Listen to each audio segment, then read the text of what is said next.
Fala pessoal, hoje a gente vai estar falando sobre contabilidade, né? Uma introdução básica sobre esse assunto para a gente que é investidor, tá bom? Antes de começar, como em todos os vídeos, né? Eu quero deixar um disclaimer aqui, que as opiniões contidas elas não representam a verdade. É um material meramente informativo. É um compilado de informações que eu reúno, que eu estudo, então que eu venho refletindo. Então não tome com verdade, vai atrás das tuas próprias conclusões, ok? Bom, o conteúdo que a gente vai ver: a estrutura das demonstrações contábeis, o balanço patrimonial, a demonstração do resultado do exercício, né? E a demonstração de fluxo de caixa. Bom, aí começar pela estrutura das demonstrações, né? Ela tem pelo objetivo fornecer informações para a gente, né, sobre o patrimônio da empresa, o desempenho e as mudanças na posição financeira na entidade dentro de um período, né? Os relatórios são basicamente o que? O balanço patrimonial, a demonstração de resultado do exercício, a DRE, né? A DFC, a demonstração de fluxo de caixa, DMPL, demonstração de mutação do patrimônio líquido, e a DVA, que é a demonstração de valor adicionado, ok? E também nós temos outros relatórios, né, que tem parecer de auditor independente, né? Tem relatório da administração e algumas notas explicativas. Bom, começando pelo balanço patrimonial, ele é o que, né? A representação quantitativa do patrimônio da entidade.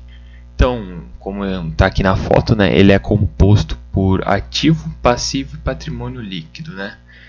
Por que ele se chama se chama balanço patrimonial, né?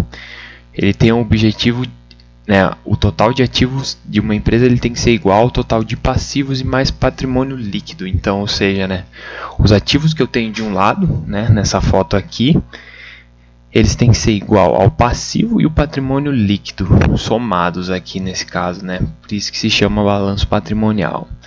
Então é importante que a gente olhe para os estoques da empresa, né, contabilizado, pois ela pode ter muito estoque e acabar não conseguindo vender pelo mesmo preço, né?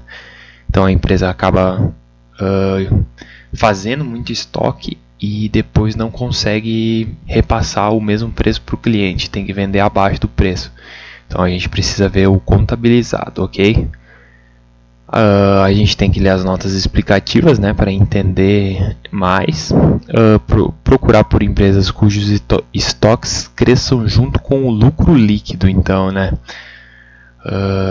E olhar para a razão contas a receber e receita da empresa. Isso aqui é muito importante, né? Porque se a empresa ela apresenta um grau baixo de contas a receber, significa que ela está ganhando mais dinheiro no presente, então ela não tem que esperar para uma provisão futura desse dinheiro entrar, né? Então pode ser que ela tenha uma vantagem competitiva por esse fato, pois ela já tem dinheiro na mão, enquanto outras demoram para receber ainda, ok? Agora falando dos ativos, né? Eles são os recursos administrados pela companhia e que se espera que eles tragam resultados futuros, né? E que contribuam para a produção de caixa. Caso contrário, ele acaba não sendo um ativo, e sim um passivo, né? Tudo que de alguma forma traz resultados, né, para a empresa, a gente chama de ativo, né? Então a gente tem os ativos monetários, que eles representam dinheiro ou o direito a receber dinheiro, né? Trouxe os exemplos, que por exemplo o caixa da empresa, contas a receber de clientes. Então isso é tudo ativos monetários. E tem os ativos não monetários, né? Que por exemplo a gente tem que eles não representam um recurso direto de recebimento de dinheiro, né?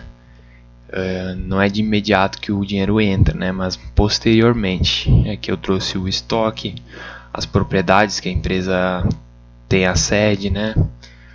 Pode ser a frota dela também, ela entra aqui em ativos não monetários, né? E os ativos no balanço patrimonial eles estão em ordem de liquidez, eu já vou dar uma explicada nisso. A gente tem o ativo circulante, né? Que são os ativos que eles podem virar dinheiro dentro de um ano, né? que é o caixa, as aplicações financeiras, contas a receber e os estoques também. Eles podem se tornar dinheiro no prazo de 1 ano, né? Se usa essa nomenclatura. Já para um dinheiro futuro, né, que possa entrar no caixa da empresa, são os ativos não circulantes, né? A gente pode falar que são os investimentos de longo prazo, venda de imobilizado e intangível, que eu já vou explicar também o que é o imobilizado e o intangível. Que é o seguinte, né? O imobilizado, o que é? Ele é considerado não circulante, né? Composto por bens destinados ao uso e à manutenção da atividade da empresa. Então é tudo aquilo que de alguma forma está em uso pela empresa, né? O prédio da sede, os carros da frota, o maquinário, entre outros que são destinados para o uso dentro da empresa mesmo, né? E o ativo imobilizado ele sofre com a depreciação, né? E o que é o intangível? O intangível é um bem que a gente não consegue mensurar fisicamente, né? Não consegue tocar. Ele também se encontra no não circulante, né? Pelo fato de não se tornar tão líquido rapidamente. Trouxe alguns exemplos, né? São as licenças e direitos, carteiras de clientes também, né? E ele só é reconhecido na hora da venda, o intangível, porque ele tem uma difícil mensuração. Como é que tu vai medir o valor de uma carteira de clientes? É muito difícil, então é só na hora da venda para a gente saber o real valor do intangível. E já no intangível, né, a amortização é atrelada a ele, né, que basicamente é o mesmo que depreciação, só que do intangível. Então é a amortização que vai perdendo seu valor com o tempo, né? Falando agora dos passivos, representa fontes de recurso de terceiros. Então são os deveres e as obrigações que a empresa tem. Então, a mesma coisa que no ativo, no passivo é igualmente, né? Então a gente tem o circulante, que são as obrigações no curto prazo, né? De até 1 ano. Aqui eu trouxe os exemplos, né? Salários para funcionários, fornecedores. E o passivo não circulantes, que são as obrigações da empresa posterior a 1 ano, né? Tem algumas obrigações fiscais, financiamentos, provisões, né? E os passivos, ao contrário dos ativos, eles estão em ordem de exigibilidade. O que significa isso? Aqueles que têm mais prioridade de pagamento vêm por primeiro, né? Aqui eu trouxe um exemplo, né, do balanço patrimonial, como que ele funcionaria basicamente, né? Nós temos o ativo, né, o circulante. Como eu disse que ele estava em ordem de liquidez, né? Quanto mais em cima, mais rápido tem a chance disso aqui virar dinheiro. E quanto mais vai descendo, mais difícil é para se tornar dinheiro isso aqui. E aqui no passivo, né, os primeiros aqui são os que mais têm a necessidade de pagamento, e quando for mais adiante é os que têm menos necessidade, né? Aqui eu trouxe exemplo, né, no circulante, por exemplo, tem o disponível, que é o caixa da empresa, algumas aplicações financeiras, estoques, duplicatas a receber, e aqui no não circulante, títulos a receber, alguns investimentos. Tem o imobilizado, né, que eu expliquei, né, que pode ser a sede da companhia, que sofre depreciação, alguns carros da frota que ela tem na empresa, né. E aqui tem o nosso passivo, né, por exemplo, o empréstimo bancário. Esse aqui, nessa figura aqui, ele tem a maior necessidade de pagamento, fornecedores vem em seguida, né. Se a gente não pagar os fornecedores, não tem como nossa empresa girar. E aqui no não circulante tem os financiamentos mais de longo prazo, né? Adiantamento de clientes, né? E aqui tem o nosso patrimônio líquido, né? Que, por exemplo, é o capital social, as reservas de capital e os lucros acumulados. Isso aqui, então, se a gente somar o passivo com o patrimônio líquido, ele tem que dar o mesmo valor de ativos, tá bem? Aqui a demonstração de resultado de exercício, né? A DRE. Ela apresenta uma forma resumida o resultado apurado em um determinado período. Ela é baseada em 3 pilares, né? Receita, os custos para fazer a receita, e o lucro ou prejuízo. Então os elementos da DRE eles são basicamente nessa ordem aqui, né? Receita líquida com as vendas de produtos e serviços, né? Deduções de vendas, abatimentos e os impostos. Depois vem as despesas com as vendas financeiras, gerais e administrativas, né? O resultado operacional, o nosso EBIT, resultado do exercício antes do imposto, né? E por fim, na última linha, o lucro ou prejuízo líquido. Aqui eu trouxe a estrutura basicamente de como ela é feita, né? Então, a primeira linha a gente vai ter as entradas, né? Que é a receita. Aí vem a receita líquida, né? Que geralmente aqui é a receita bruta, né?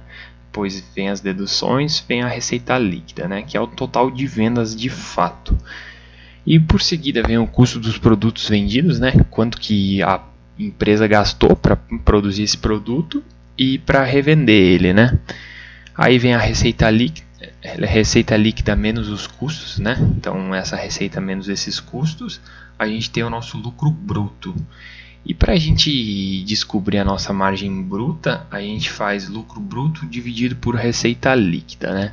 Nós já vamos ter a nossa margem, a primeira. As despesas operacionais, né? São as despesas com venda de produtos, administrativas, custo de pesquisa para desenvolver um novo produto da empresa, né? A depreciação e a amortização entram aqui. Então aqui, ó, falando da depreciação de novo, é o desgaste dos ativos imobilizados e a amortização é o desgaste dos ativos intangíveis, ok? Então vem o nosso lucro operacional, que é o lucro bruto menos as despesas operacionais, né? E aí ela forma o EBIT, que é a mesma coisa que o lucro operacional. Então, para a gente ter o EBITDA, né, que é uma métrica muito utilizada também, é só a gente somar os custos de depreciação e amortização. Em seguida, a gente consegue já ter as nossas margens, né, a margem EBIT, por exemplo, que a gente faz o lucro operacional dividido pela receita, a gente vai ter a margem. E por fim, o lucro líquido, né, que é de fato que sobrou para a empresa, de forma de lucro ou prejuízo, né. E por fim, a gente já consegue ter mais uma margem, né, que a gente faz lucro líquido dividido por receita líquida, a gente consegue a nossa margem líquida. Lembrando que nossas margens elas sempre têm que ser o mais alto possível, comparando com seus pares. Aqui eu trouxe a estrutura da DRE, né. Ali eu dei uma pincelada por cima, que está um pouco mais completa, né? Receita operacional bruta, né? Daí vem as deduções, as vendas canceladas ou devoluções de descontos incondicionais, abatimentos. Aí a gente tem a nossa receita líquida aqui, né? Vem o custo das mercadorias vendidas e a gente tem o nosso EBIT aqui. Aí tem as despesas operacionais e tudo mais. Vem o lucro ou prejuízo. Tem o resultado do exercício antes do imposto de renda, né? Todas as empresas pagam imposto de renda e contribuição social, então vem detalhado na DRE também. E aqui vem os resultados após a provisão de IR e CS, né?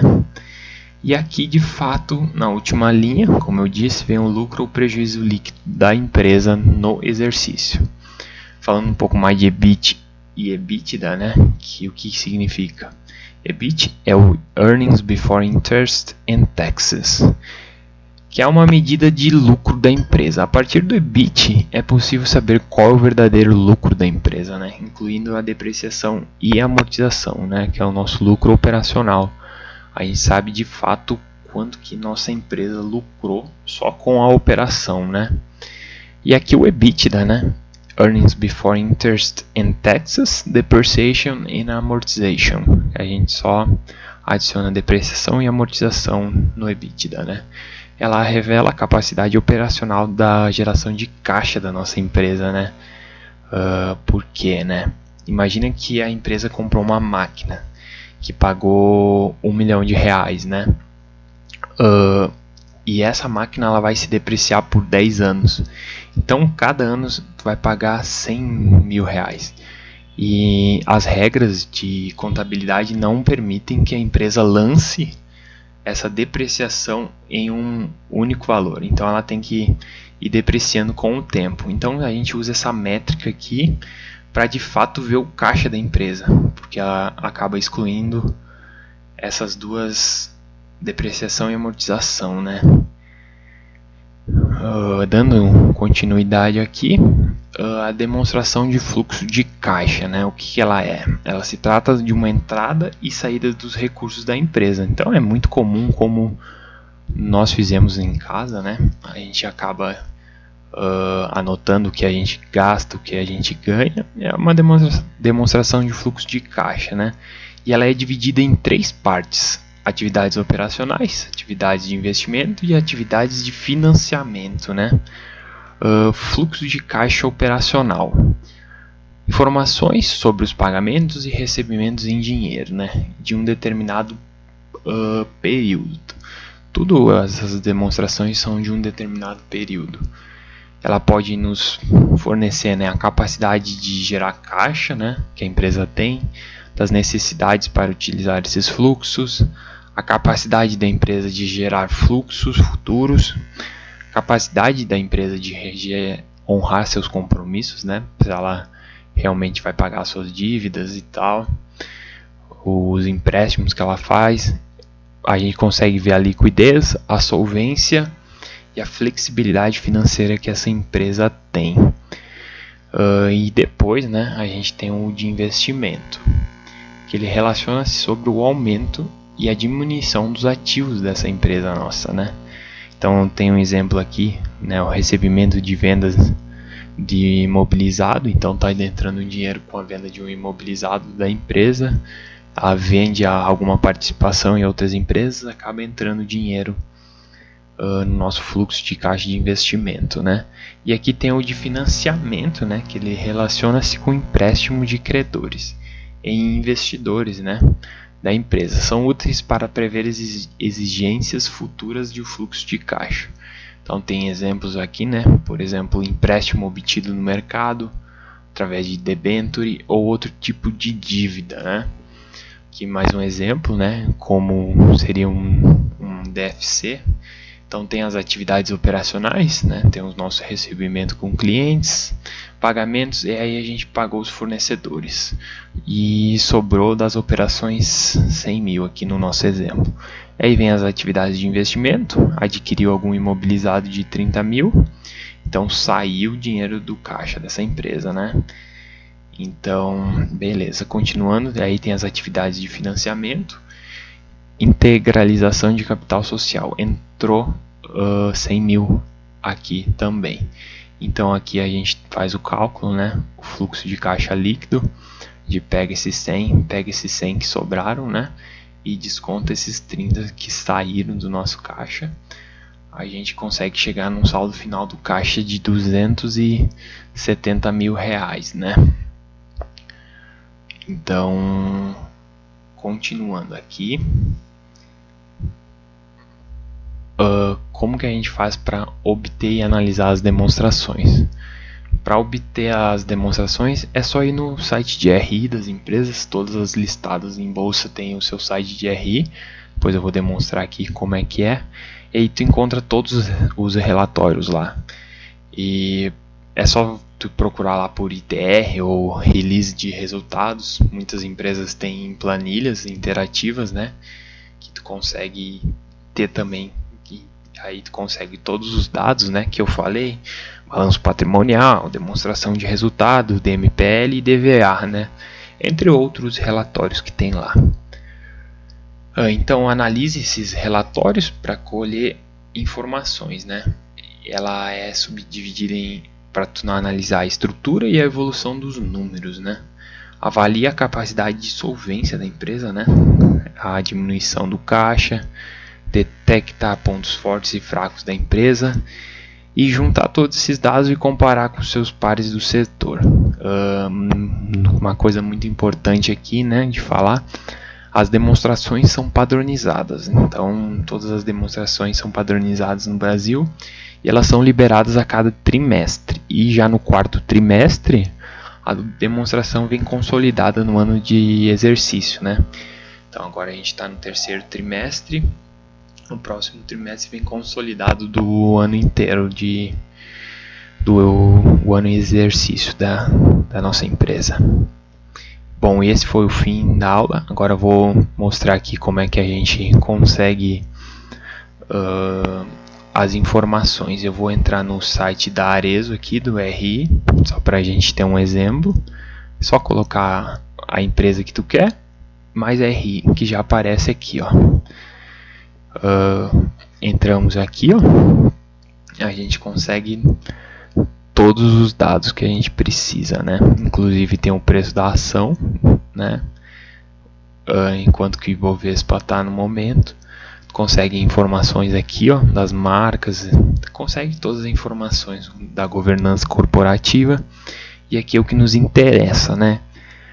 Informações financeiras, né? Então você vai entrar, tem os documentos da CVM, demonstrações financeiras, apresentações, tem uma planilha dinâmica que tu consegue ver os dados. Vamos entrar na central de resultados aqui. Aqui, ó, tu consegue ver o ITR, né? O release de resultados, apresentação, teleconferência e transcrição, né? Voltando aqui, tem a planilha dinâmica. Essa aqui é muito interessante, então é só clicar aqui e baixar. Eu tenho ela baixada aqui para facilitar.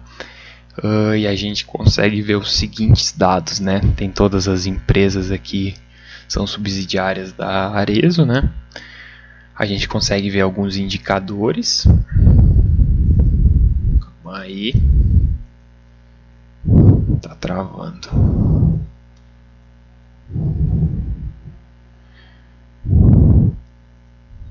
Aqui, ó, consegue ver os indicadores, né? Por exemplo, a receita líquida, aí tem o período aqui. E o interessante é que se a gente rolar um pouco aqui, a gente consegue muitas informações. Então por isso que essas planilhas são muito boas.